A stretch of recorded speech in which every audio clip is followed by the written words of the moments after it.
If you will follow along with me in section 3-2, block 7, 6A, we have a unit of instruction on transformer connections, single phase.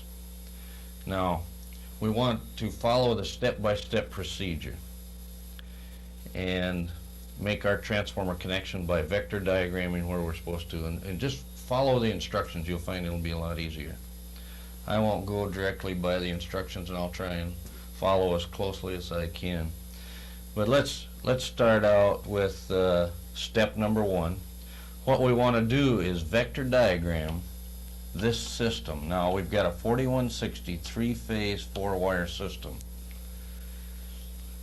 We know that it's 4-wire and it has to be a Y system. That means this 4160 value, the system voltage, is a phase-to-phase value. Now, when we vector diagram this Y diagram, what we're going to have to do is find out what the length of those vectors is. We know it's Y, so that the phase-to-phase value is greater than the phase-to-ground value. To find the phase-to-ground value, take the system voltage, 4160, divide it by 1.73, the square root of 3, to find that value.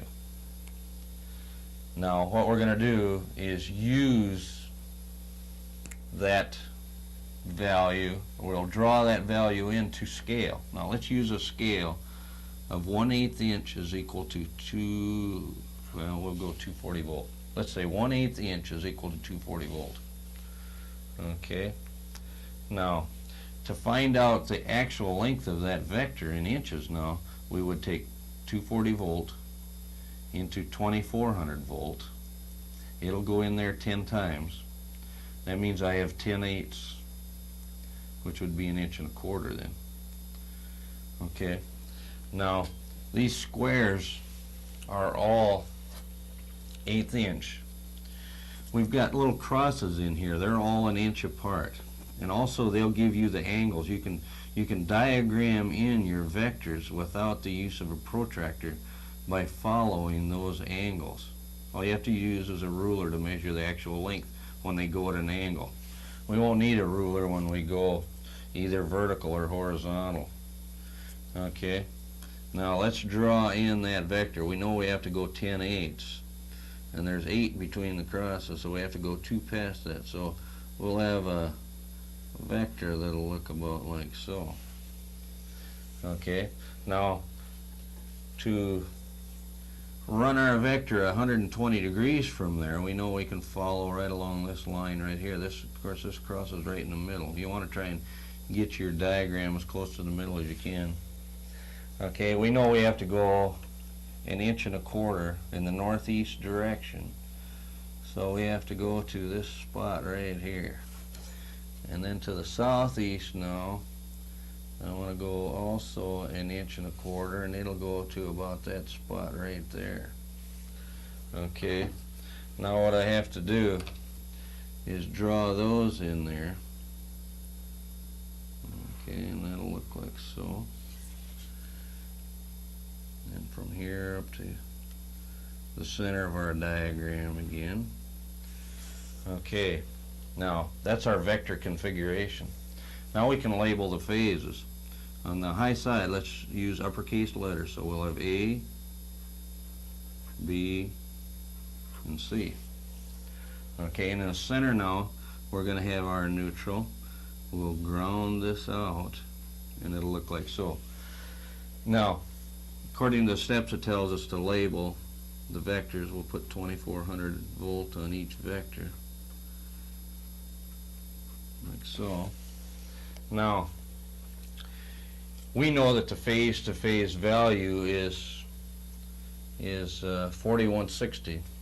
To prove that this is graphically accurate, what you can do is take your ruler, measure from phase to phase. Now I've got approximately 2 3/16 inches. And of course graphically it isn't going to be as accurate as it would be mathematically. But just try it. Measure across there, divide 1/8 inch into 2 3/16. Multiply it. For every time that 1/8 goes into that value, you will have 240 volts. So divide 1/8 into 2 3/16. Then take that value times 240. Then you should come close to 4160. You aren't going to be on. There's no way anything can graphically be that accurate. We already know that the phase-to-phase value is 4160. Okay, the next step then is to go to step number 2, the feeder voltages, and list the voltages available, phase to phase and phase to ground. Now, we know the value from A to B is 4160, so we'll list that, 4160. And from B to C we know is 4160. From C to A we have 4160. Okay? From our phases to our neutral, we know we have 2400 volt. So we'll put 2400 volt all the way across. What you want to do is get used to looking at a vector diagram as though it's graphically accurate. If you draw it halfway close, well, let's say try and draw it as close as you can, and then take your voltage values right off of that. It's going to be even more important when you get down into your secondary diagram. Okay, now let's go to step number 3. Now, step number 3, the purpose of step number 3 is trying to give you more of the actual on-the-job situation. We want to try and make it easier for you to understand applying this to the actual circuit you're working with. Now, up here you see on this system, this 4163 phase 4-wire system, we have a feeder. We're tying a single phase transformer onto that. We know we're only going to use one phase, however it's showing the whole feeder there, you see. So now what we do on step number 3 is to make it as close to on-the-job situation as we can so that you understand what you're doing with this thing. What we want you to do is list the voltages available between your phases and your neutral. Now what you want to do is over here under step 3 is list the voltage between the arrows. We know that the phase-to-phase value from step number 2 is 4160, so we'll write that in there. And between B and C we know it's 4160. And between C and N we know it's 2400, so we'll have those listed right in there. Okay, that'll complete step number 3. Now we want to go to step number 4. In step number 4, we're working with the transformer diagram. What we want to do is identify the terminals. Now we know we have a 10 kVA transformer, and that from the transformer rating we have a coil voltage of 2400 volt. We know from that this transformer is additive, and that for an additive transformer this bushing will be H1, this one will be H2, the low side will have X1, X2, and X3. Now we'll go to step number 5. In step number 5 we want to indicate the coil voltage, and you'll see that coil voltage will be particularly important when you get into the 4th year, when you start doing the math to calculate out what your coil voltage or to calculate what your coil current, line current, and fuse sizes are. You're going to have the right coil voltage. Now to calculate the coil voltage you want to go by the high side transformer rating. Here you see we have 2400 slant 4160Y on the high side. The way we read that, now we know from that rating that transformer is good for a Y or a delta connection. If I have a 2400 volt system, I'll connect delta. If I have a 4160 system, I'll connect Y. In either case, we would be using 2400 volt for a coil voltage. We would have 2400 volt for a coil voltage. So let's indicate the voltage of 2400 volt. Okay, now let's go to step number 6. Now we know from the transformer rating and our system voltage that we're going to connect Y. We're only going to use one phase, but anytime we say that we're going to make a phase to ground connection, we'll refer to that as being a Y connection. So what we want to do is draw a vector here which represents the coil voltage for the high side. And we'll draw in the polarity, we'll put in our terminals and so on.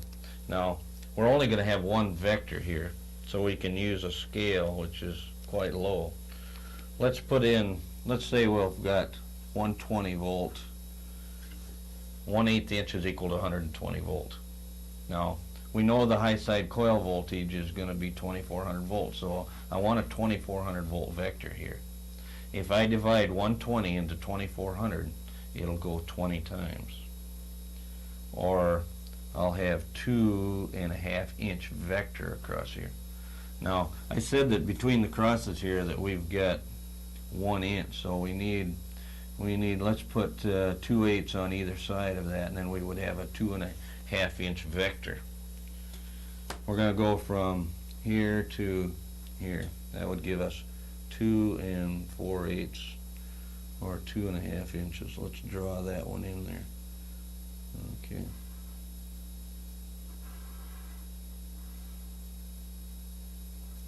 Okay. Now let's put in our polarity. If I draw an arrow in here like this, that will represent the polarity of that transformer. The polarity represents the terminals, and we're going to standardize and always go low number to high number. If we do that, then this would be H1, this would be H2.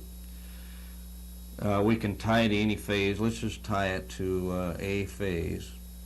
And then we know we're going to tie it to ground. We're making a Y connection. We're going to ground this out. So we'll put N over here. Now that vector represents 2400 volt. Okay, now let's go to step number 7. Now in step number 7, what we want to do is connect the high side of our transformer according to the primary diagram that we drew in step number 6. Now, first thing we want to do is ground out the tank on our tub. That's for safety. Okay, now we aren't necessarily connecting up this transformer according to the way we would on the job. There's a variety of situations that you might come across which might require connecting the high or the low side up first. So we're going to follow our step-by-step procedure here and connect this transformer up. Now, according to our diagram, we had H2, which is this bushing right here, connected to the neutral. We had H1 connected to A phase, so I'll draw that in, make our connection. Then we'll go to step number 8. In step number 8, we're going to connect up the internal connections for this transformer. Now normally the transformers, when you purchase the transformers, they're going to be connected series inside, and you wouldn't have to go to any extra trouble to connect the internal connections. However, we want to show our connections on this transformer. Now on this transformer we want a full 240 volt. That's what's available at that transformer.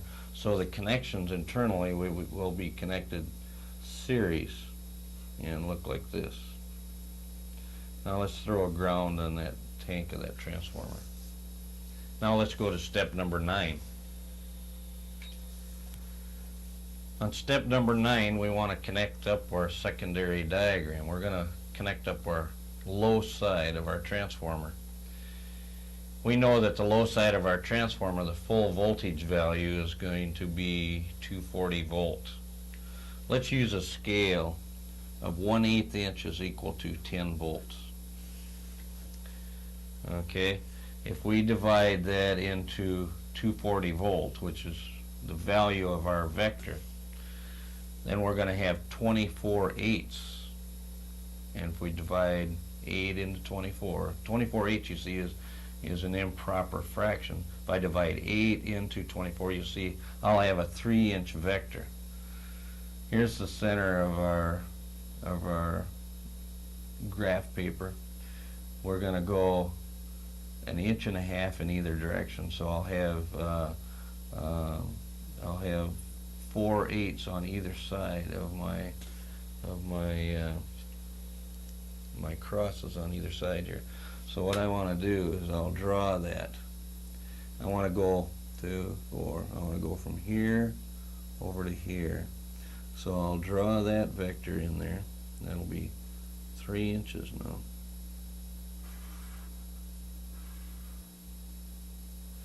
Okay. Now, that vector represents 240 volts. That vector is the low side of the transformer vector that we drew on the primary diagram. Now that means that this vector has to also go in that same direction, so let's draw the polarity in there. Now our transformer on the low side will go, now like the low side's on the tail of our vector, it'll go x1, x2 in the center, and then x3 on the right. So we'll have x1, x2, and x3. Okay? Now, phase displacement isn't particularly important to us when we deal with single phase transformers. We can go 180 out by reversing, you see, our connections here, but we won't worry about that. What we want to do here is label it for phase, and then let's just go A and B. Okay?